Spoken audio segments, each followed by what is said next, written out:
Hello, my name is Spencer Guthrie, and today I'm going to be going over my extra credit project, which was option 2 for the visual artifact from a narrative into something visual. And I created an infographic that I see is helpful. You could either upload this to a web page or have it printed out. Personally, I would probably like to have it printed out, that way it's physical and I can hold on to it and be able to review it that way. But I believe it's pretty good that you could be able to just have it on a website and just review it like so. So I did the function of organs of plants, and I'm just going to kind of be going over how I broke them down. You can compare and contrast them this way, which I think is very helpful in memorizing, the functions that each organ for the plants have.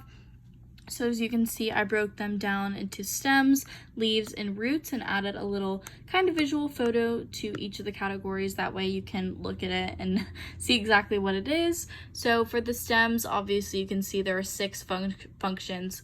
For the leaves, there are 7 functions, and for the roots, there are 4. And I also color coded them because, as you can see, yellow, photosynthesis, red is support, orange is storage, and propagation is kind of this purpley blue color, and that's because all of these have very similar things. As you can see, I left conduction, regulate water, anchorage, and absorption in black, and that is because those functions are unique to whichever category they fall under.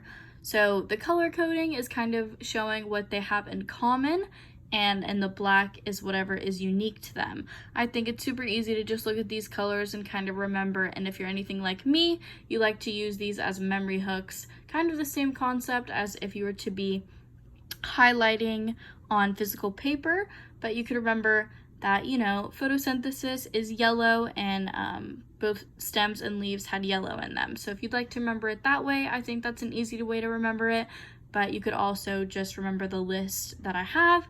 So the color coding is kind of a compare and contrast thing, and I think whenever it's broken down into sections like this, it's very easy to memorize and be able to see. And I also took this leaf kind of applique and had it over just for the visual aesthetic of it, to make it, nice to look at, professional, easy, and to remember, just because it kind of has all those components that a organ of a plant would have. And I took down the transparency and put it behind the words, so I think it just makes it look a little bit nicer than if it were to be a white background. But yes, this is my infographic. I'm going to upload it as well, but I do think this is a very helpful technique just because it does kind of mimic that highlighting on paper, as well as just looking a little bit nicer, and I believe the font is easy to read. And this can help you memorize the functions, because I know whenever you have 6 or 7 functions for something, you can get them confused, kind of forget which one goes with what. And I also listed some examples on there as well, so you can kind of visualize what the actual function is. But yeah, that is my project. I will attach it for you as well. And thank you. I hope you enjoyed.